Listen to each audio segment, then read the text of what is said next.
Ons is vandag by die laaste gedeelte van Johannes 13, die gesprek daaroor, oor die voete was seremonie. Mense moes loop waar ook al hulle wou wees.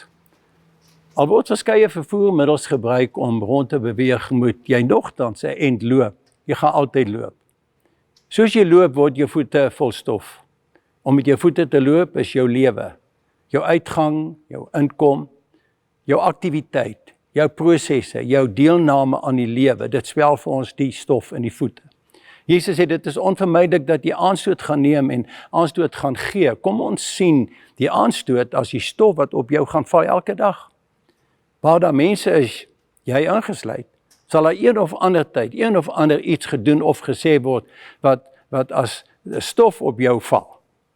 Toe Jesus Petrus se voete was en Petrus hom teëgaan en gebied om nie so met hom te werk nie, was Jesus se uitspraak dat Petrus reeds skoon gebad was.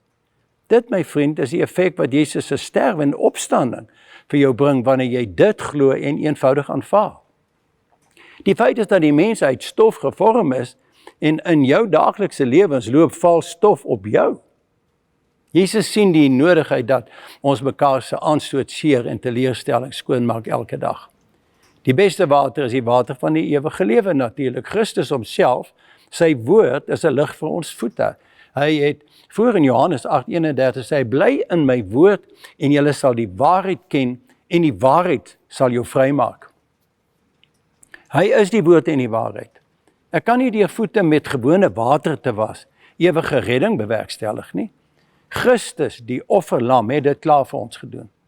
Ek glo dat die bedoeling van mekaar se voete te was, kry gestalte wanneer ons mekaar ondersteun, bemiddig om elke dag se uitdagings te hanteer, sodat enige stof van ongelukkigheid, van gebeurtenisse, vrees of wat ook al afgewas word.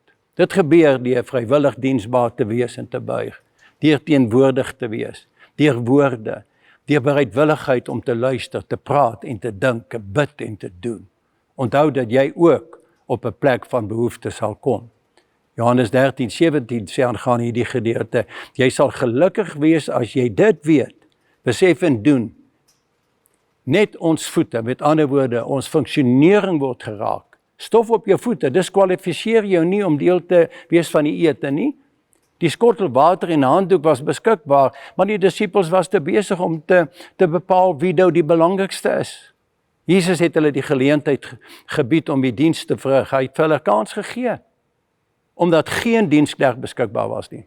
Hulle was reeds aan tafel toe Jesus die werk van 'n slaaf opgeneem het, en so bewys sy gasvryheid by sy ete. Ek dink Petrus se weiering het te doen met sy besef van die grootheid van die Skepper God, wat die hoogste gesag en mag besit. Hy kan homself nie voorstel dat Christus sy voete moet was nie.